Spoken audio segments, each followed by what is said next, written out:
Doors to my grief relief program are now opened. If you've been considering joining me on this healing journey, now is the time to take action. We'll be coming together in a safe and supportive community to process and heal from various forms of grief and loss. Whether you're grappling over the death of a loved one, job loss, loss of your health, loss of your identity, or even grief of losing an older version of yourself, or any other forms of grief, this program is designed to guide and help you through the healing process. If you're ready to find peace and healing and nurturing support, don't miss out on this opportunity. I'm here to help you feel less alone. To learn more and sign up, visit thehappyhealingshop.com/grief. Again, that's thehappyhealingshop.com/grief.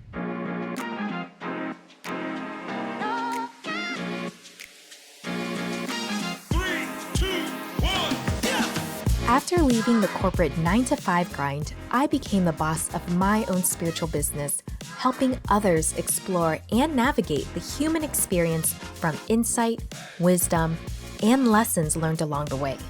Today, I help aspiring spiritual entrepreneurs gain the confidence to share their gifts with the world. Welcome to the Happy Healing Shop podcast. I'm your host, Trang Pham Nguyen, and each week we'll dive into incredible stories of strength, resilience, and transformation. So, if you are ready for some serious breakthroughs, laughs and tears, and stories that will inspire you, you are in the right place, my friend. Let's get started. Welcome to another episode. Today, I am talking about the loss of home or through moving. And this one is really hard for me to record and talk about because it's quite fresh. And these past 5 months, to be honest, have been very trying and taxing on me because, long story short, I was living with some family members in their home. And one of them, who was probably more of the acting landlord, to be honest, asked me to move out because he heard from his friends that I was complaining about how dirty the house was. And for me, before I asked about splitting money to get cleaners, it's a big house. There's 4 dogs. It gets dirty and they go in and out. It gets dirty. They do clean it before like parties and things like that. But in terms of upkeep and maintenance, they don't. And the thing that's hard is that I think that family member had the impression that I was the only one that thinks that. And because, and I know other people have told me that they think the house is dirty, but people aren't going to tell that to the homeowner because that's probably going to be rude or seen as rude. But so when he told me that he asked me to move out because of that, he felt like I threw him under the bus. And so that month of October, I was in panic mode because I wasn't financially in a place where I could pay for a much higher rent. In LA, the rent prices have shot up after the pandemic. Pretty much he said, I love you, cousin, so take as much time as you need, but pretty much start looking for a place. And I don't want to stay for long at that place because it's so awkward being in a home where you are unwanted.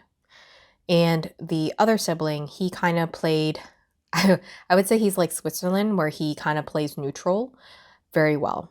And I was like, that is quite strategic of him. And then there was a third roommate as well there. And I knew that she thought that the house was dirty as well. But this is where I go back to episode 25, where there's a life lesson I learned. And it was hard to learn because I learned that people may agree with you, but doesn't mean they'll back you up or advocate for you. To be honest, luckily, so these family members, they do have guns locked up in a safe and everything like that because it's more, I think, for fun to go at a shooting range. But as you know, at Disney, that was the last time where I felt very suicidal. But this one, I don't think these family members never had to look for housing because they always lived in, the house with their parents. So they don't know what it feels like to be displaced out of a home or having to scramble to find a home and what that feels like and how difficult it can be. And I will say that During this month, I was panicking because I didn't know how it was going to work. After he gave me that conversation, I literally got sick for the next 2 weeks. I also had brain fog. I couldn't focus and work, which was hard because I still also need to hold space for my clients at the Happy Healing Shop.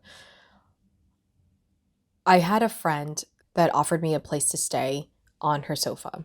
Fast forward to New Year's, it was like 2 months of feeling so much uncertainty in life, feeling like the rug has been pulled underneath me, trying to figure out what to do next, but at the same time, you couldn't think. So, pretty much all in all, I was so stressed where my body started breaking out.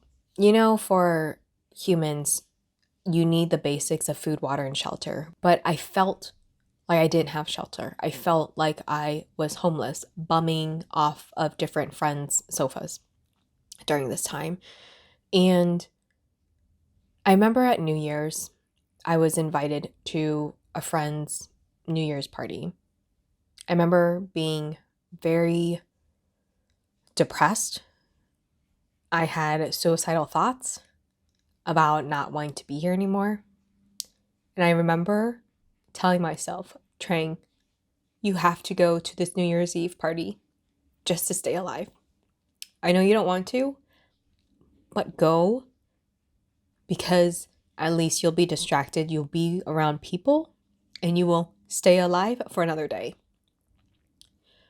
So New Year's Eve was so tough because you're going into the new year and people talk about what you want to set your intentions, or what your goals are for the new year, or the energy you want to bring into.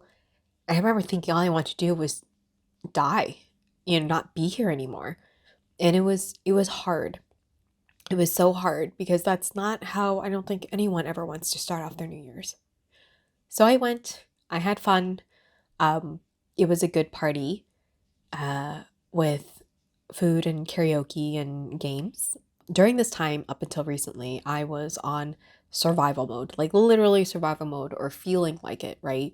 Even though the moment you think, I have a roof over my head, but you think, what about tomorrow? What about next week? And I can see, it kind of gave me a glimpse of, is this what it feels like to be in a homeless shelter and not knowing what's next, what your next step is. I turned 35 in January, and it's sad because I was going through my 35th birthday, and I celebrated with a small, tiny group of friends. And outside, I was smiling and laughing, but inside, I was so scared on what to do next, so scared about where my next roof was going to be. And I remember thinking, because when you move or you're bumming on people's homes and sofas or whatever, you are taking up space, and you don't want to overstay your stay. So that was something I was very trying to be aware of. And I remember actually Googling like homeless shelters, but they all had very sketchy ratings. And I also went to food banks during this time just to kind of check out and kind of keep expenses lower just in case. And I'm going to read what I wrote in my diary that day when I was in my car and I was crying. It is Monday, November 27. I went to the food bank and I was fourth in line. There weren't too many people here. I remember starting to tear up because I'm thinking, how am I in this predicament? I felt somewhat like a fraud because here I am teaching people how to grow their business, and yet here I am struggling to financially make ends meet. And a part of me knows that everyone else is struggling too, and that I am not the only one, especially with after the pandemic, losing jobs, and the extreme high cost of living. And I knew that I'm not the only one struggling, but my sense of security and safety mentally keeps wavering in my head. I was trying to blink away the tears as I sat in line, and the lady who was distributing the food was so kind. And so part of me also was very grateful that there are programs like this to help those who are struggling. But a part of me felt a bit of shame and a lot of sadness because it reminded me of how my family grew up and how my parents would go to food distribution centers. And so It's feeling like it's reliving the struggle all over again. And that's something you don't want to ever be in or feel like. So, in a way, you can say I was scared because there's so much uncertainty happening in my life where you don't feel a sense of peace and security and stableness. Like you have nowhere where your feet can land and that you're always on the go and on survival mode. And even though you know this is not the place you will be in the future, right now, this is my reality. And it's not comfortable. It's not a comfortable feeling. And I know it will get better, but in the moment, you don't know how long this transition will last. And that's the hardest part, the uncertainty and not knowing what will happen next. And I'm sure the universe was planning all this in a very painful way, as usual. But my therapist became ill in December and part of January. So I couldn't even have a session with her. And it was such a difficult time because, as you know, I was going through depression. And at the point I realized like I'm mulling over this so much that I'm gonna go get a reading. And I did get a reading and it was talking about how it told I got a reading and of course it was telling me information I didn't want to hear because I wanted answers, but it was saying I need to sit in this and be able to pause. And then I will get the answers. They will come to me. And that miracles can happen.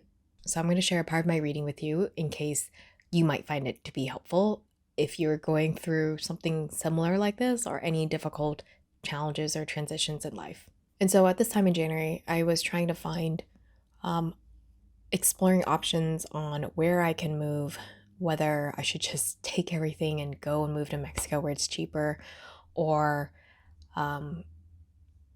fly the East Coast and stay with a friend there that has the spare bedroom.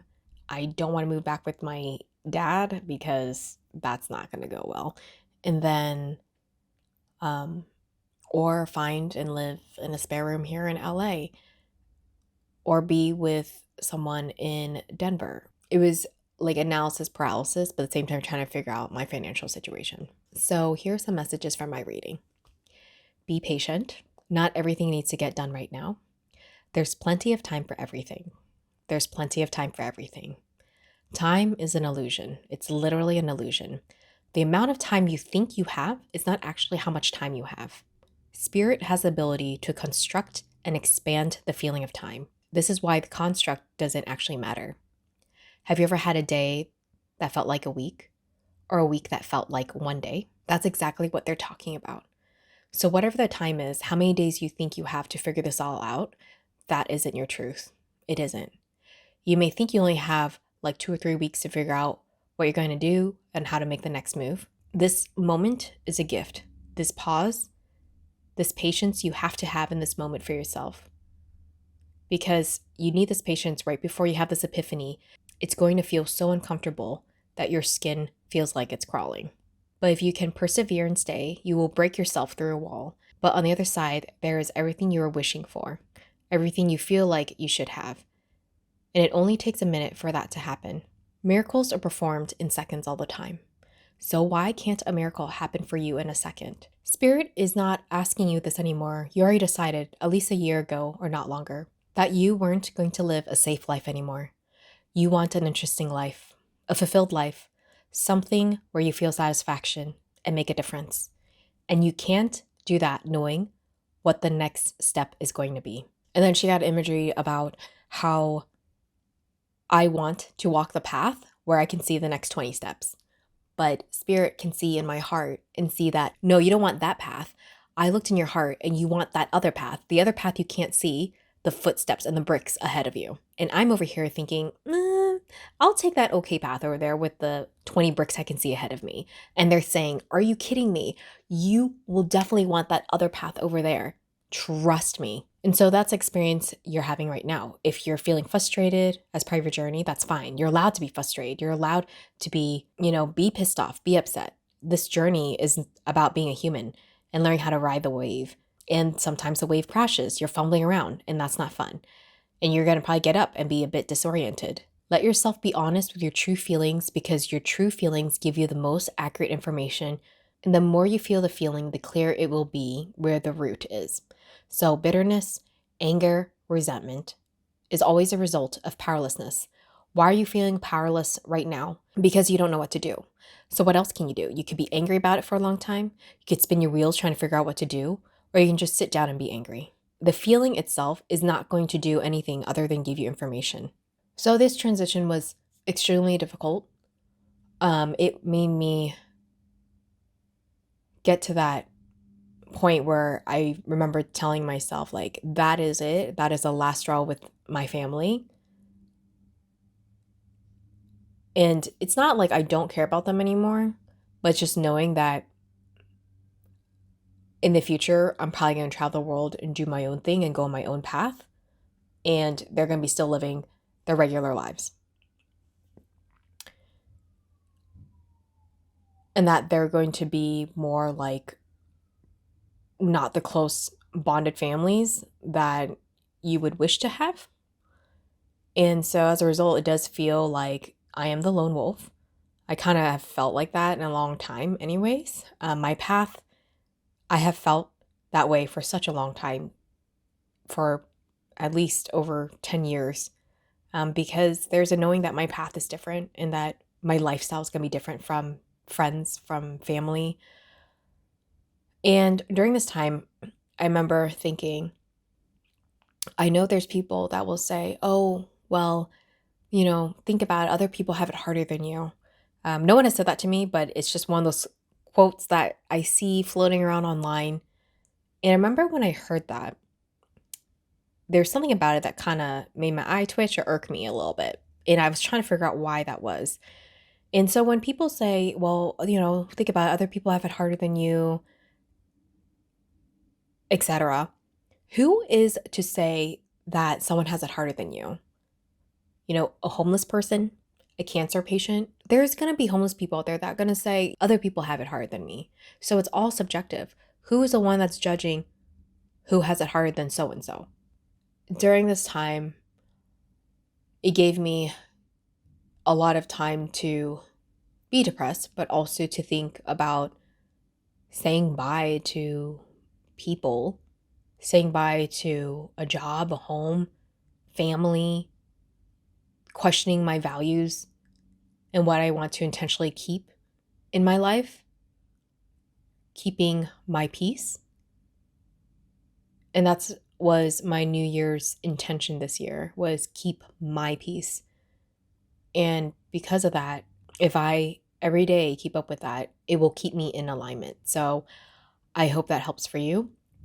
I remember finally when my therapist was not sick anymore and came back and I got that first session with her, it was, the things I also see floating online is talking about feeling your feelings.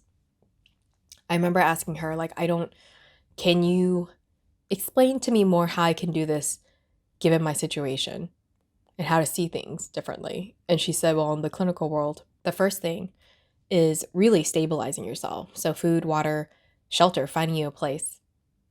And then we can have space and time to explore on feeling those feelings. And that's when I was like, thank you. Thank you for that. Because there was like a mantra or more like an affirmation I came up with to really remind myself that to really keep me in check. And it was simply, you're okay, Trang. You're okay. And just like that, being able to take it one day at a time, which I've heard has helped other people. And finally, one thing I want to share with you is after I got that reading, an audiobook popped up on my Blinkist app. It gave an example that was really similar to the reading, where it was by the quote, I believe, is from Lao Tzu. And it goes, muddy water, let stand, becomes clear. So they were asking this example, how do you filter out a bowl of muddy water? So some people might strain it with a coffee filter. Some people might boil the water to separate it. But you can also let it sit and leave it alone, and the soil and the mud will sink to the bottom of the water naturally. So sometimes it can be better to step back and allow a difficult or unclear situation to settle on its own, rather than rushing in and trying to fix things immediately or agitate those emotions. So I hope that helps. I am in a better situation now. I can mentally breathe a bit.